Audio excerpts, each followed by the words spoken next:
વડાપ્રધાન નરેન્દ્ર મોદી અને ભારત વિરુદ્ધ આપત્તિજનક ટિપ્પણીઓનો મુદ્દો વધી રહ્યો છે.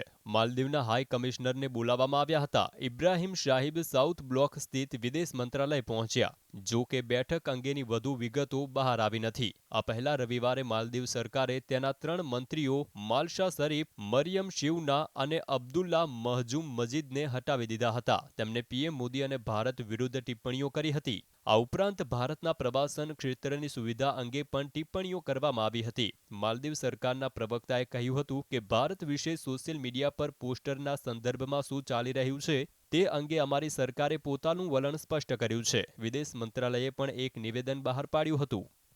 Yesterday, I was deeply concerned to see the developments, and I think our foreign ministry and the foreign minister has very clearly stated that though we have freedom of expression, that the kind of language that has been used is obviously unacceptable. And personally, I also believe that this element of racism and derogatory comments is something I strongly condemn.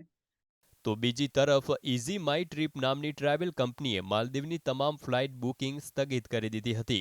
हमने recently जो social media पे चल रहा है, जो हमें बयान सुनने में मिल रहे हैं मालदीव्स के गवर्नमेंट के रिप्रेजेंटेटिव से, उसके तहत हमने डिसाइड किया है कि अब हम आगे से कोई भी मालदीव्स की बुकिंग एक्सेप्ट नहीं करेंगे. हमारे देश में 3 लाख लोग हर साल मालदीव्स जाते थे.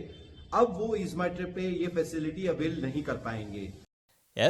#બોયકોટ માલદીવ આખો દિવસ સોશિયલ મીડિયા પર ટ્રેન્ડ થતું રહ્યું. બીજી તરફ બોલિવૂડ કલાકારો અને નેટિઝન્સે લક્ષદ્વીપમાં પ્રવાસનને પ્રોત્સાહન આપવાનું સમર્થન આપ્યું છે. આ માટે લોકોએ ભારત સરકારની પ્રશંસા કરી અને સોશિયલ મીડિયા પર #એક્સપ્લોર ઇન્ડિયા આઇસલેન્ડ ટ્રેન્ડ થયું.